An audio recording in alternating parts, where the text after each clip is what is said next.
The Clone Wars, Season 7, Episode 1. Here we go. I just want to start by saying how excited I am. I've been waiting for this, just like so many others, since the day they announced they're canceling the show back in early 2014. I love anything and everything Star Wars, but The Clone Wars is my favorite, and I believe always will be my favorite form of Star Wars content. I just love the characters, the stories, the animations. It's all just so perfect to me, and it adds so much to the Star Wars universe that we all love. And now, at last, it's back and better than ever. This video will be a recap and review of the first episode in this final season called The Bad Batch. I'll start with a recap of the major events that took place in this episode, so if you haven't seen the episode yet, beware, there will be spoilers. So I suggest going to watch that episode and then coming back to this video. After the recap, I will give my opinion and thoughts on the episode, as well as some fun facts and maybe a few predictions of what I expect and hope will happen for the season going forward.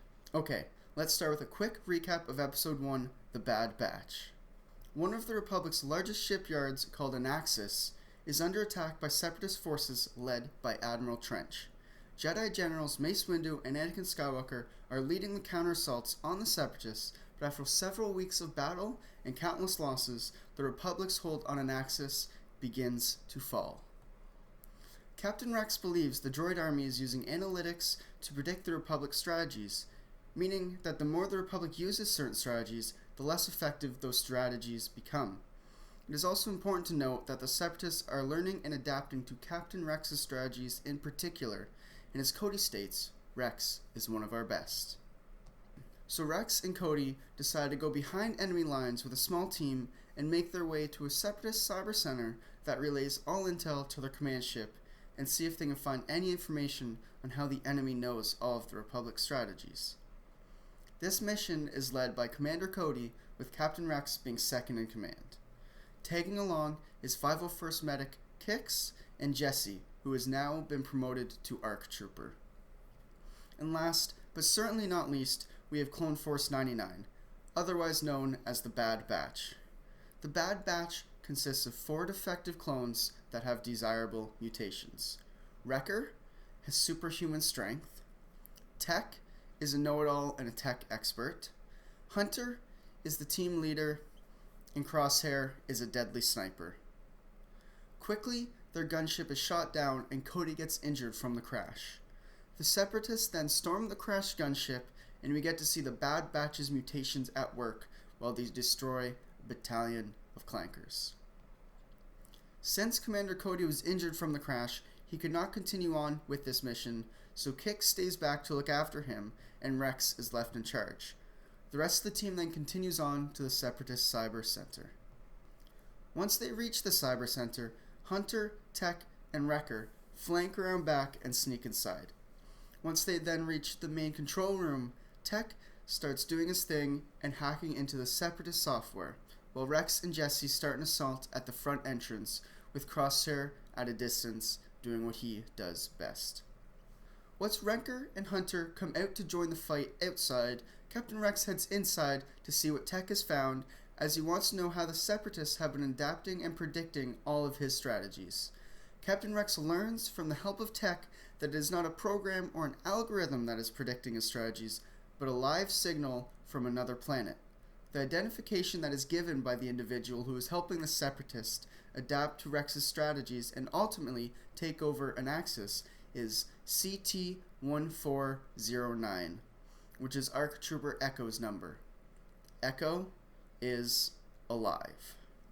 Now that we have the recap complete, let's move into the review. And I think it's worth mentioning quickly that I somewhat had a script for the recap, but this review will be more me just talking and saying what kind of comes to my mind. So I'm sorry if it's a bit all over the place, although I do have some important things jotted down. First off, I just want to say wow, I thoroughly enjoyed this episode, and I could not be more excited for the rest of this season. This episode was very clone-centric, as I believe the rest of this arc will be, and I absolutely loved that. The clones have been my favorite characters throughout this entire show, with Captain Rex being my all-time favorite Star Wars character. So I just loved this arc focusing on the clones, and it showed a very emotional and it showed an emotional side to the clones, and it really humanized them, especially Rex in this episode, and I loved that. It just showed they have emotions, and they're people. They're not droids. They're not programmed, and I just love that. And I love the clone-centric arcs. The Umbara arc was probably my favorite arc in the show. Maybe closely tied to that is Ahsoka leaving the Jedi Order, that arc, just because it was so emotional. But I mean, this is too, and I just love to see that. Love to see the humanization of the clones. It's done very, very well in this episode. So I'm just going to start from the beginning of this episode and work my way through it and kind of talk about what I think is important and give my opinions on things that I have an opinion on. So I liked the new and improved animation style. At first, I didn't really like it. Like, the first time I watched the episode, it was different and it was weird, and so it kind of put me off a little bit. But now that I've seen it 2 or 3 times, I enjoy it. It makes it look new, makes it look fresh, and the improved lighting helps the show to look a little bit crisper, if that makes any sense. I can understand if people don't like it, but I think they will after more episodes come out. It's just something you have to get used to because it's different than the animation style you're used to in the Clone Wars. I absolutely loved the scene with Rex and Cody in the clone chambers. That was my favorite scene in the entire episode. And as I kind of stated previously, it's because they really humanized it. It brought it all down to earth. You see that Rex is sad and he's upset. He's holding the picture of him, Rex, of Cody, Echo, and Fives, and himself. And it shows he has emotions. He's sad that he loses his brothers, and he loses so many, and he knows that he's going to lose more. He doesn't know who, but he knows that more loss is coming. And it shows that it really has an effect on them. Even though they don't show it in the battlefield, when they're alone and they have time off, it does affect them. And I liked in the photo, too, that it wasn't a standard military photo. Like, they weren't just standing in a line, straight-faced for a photo. They were goofing around. They were laughing. Rex was laughing, and he was pointing at, I think it was Fives. And it was a bit more of a silly photo, which I liked. It shows that they're human. I keep going back to that, but I think that's the main point of this, and I like it. They're different from the droids, and even though they are bred and they are clones, they can all think for themselves. They all have their own emotions and their own feelings, and it just, as I said previously, it brings it down to earth, and I love that. I like how Jesse has been promoted to ARC Trooper. It shows us, as the audience, that the show has kind of continued on without us. So little things have happened without us that needed to happen, as, we are now getting closer to the end of the Clone Wars. Which I think is a bit of poetic sadness there, that, the Clone Wars in the show is getting close to the end, but for us, the actual Clone Wars show is also getting close to the end now. So I like that. There's a lot of things like that happen throughout this episode, and I believe will continue to happen throughout the show, that are good. They're good little nods and stuff, and I enjoy them.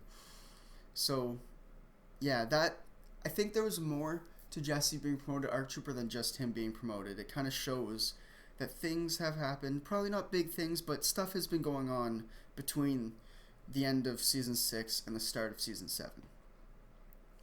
I love the design of the Bad Batch. It is very unique, yet fitting for all their characters. You can easily tell who is who from their armor on the outside. You can tell what their mutation is just from their armor, or at least you can get a bit of an idea of what their specialty is going to be. I love the nods towards 99, calling the team Clone Force 99, and it shows that they're kind of, I think this has a lot of real life elements to it as well, that they're becoming more accepting to the mutations. They're not just pushing them aside, making them become janitors. They're using them to better the Republic, and I think they realized that with 99, so they called this team Clone Force 99 in honor of him, and this episode really shows how the mutations can be helpful. So that was well done. I think I'm going to keep saying it was well done. The whole episode, in my opinion, was very well done. I really liked it, and I think the show is just going to be getting better from here. Wrecker, he kind of reminds me of Gregor from Rebels. A bit goofy and, a little bit off his rockers. Wrecker's a bit of a stereotypical brute, and I know that's not what they're going for in Gregor, but I got impressions of Gregor from Wrecker.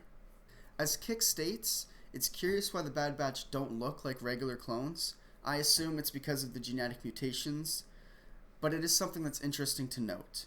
At first I didn't think we would get more information on it. I thought that would kind of be the end of it, but it's interesting to me that Kix's question was never answered. He asked an outright question, why they don't look like clones, and it wasn't answered. Maybe it's because Cody didn't know, but I feel like there might be a reason it wasn't answered because they want to explain it a bit more in another episode. That's just me speculation. I don't know for sure. I just feel like there's an outright question asked and it was not directly answered, so I'm just curious if they're going to wait to give us that answer. Hunter's blade was so cool. It seems to shock and destroy the battle droids in the same way that the clones' grenades do, and their grenades are called electromagnetic pulse grenades, so I imagine his knife produces some sort of electromagnetic shock. It also provides a very cool fighting style, like a Spec Ops close quarters combat, which is very cool. It was done very well, and it's different from the close quarters combat we've seen in the Jedi fighting, so it was interesting. I liked it, added a new element. When they're about to infiltrate the outpost, I like how Rex decides to use the Bad Batch's strategies. One, this shows how Rex is willing to adapt to his surroundings, and it just really demonstrates how great of a leader he is. He's willing, even though he's in charge, he's willing to use other people's ideas. He doesn't need to be the guy making all the decisions, even though he can be. He chooses to listen to his comrades and his brothers and do what's best for the group.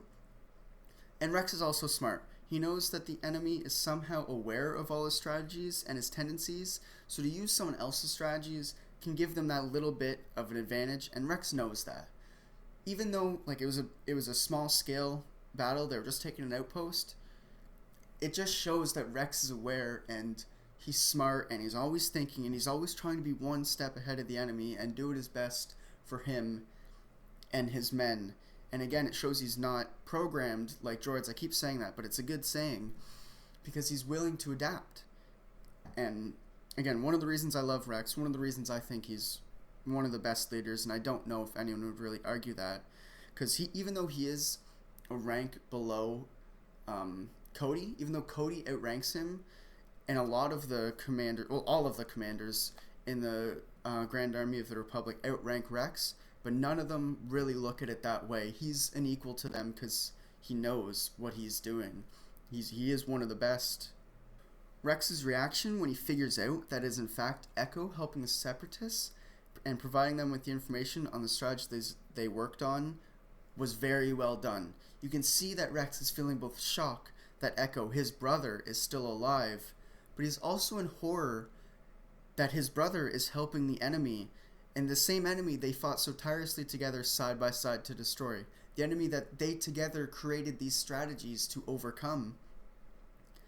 So you can see all of these emotions going on within Rex. Again, going back to it, humanizing him and showing the emotions and the feelings he's having. And it's done well, and you can see all these things that he's feeling, and he doesn't know how or why. Maybe there's a part of him that's now thinking or hoping he's not alive so that he doesn't have to believe he is helping the enemy. We don't know how he's helping the enemy. He doesn't know how.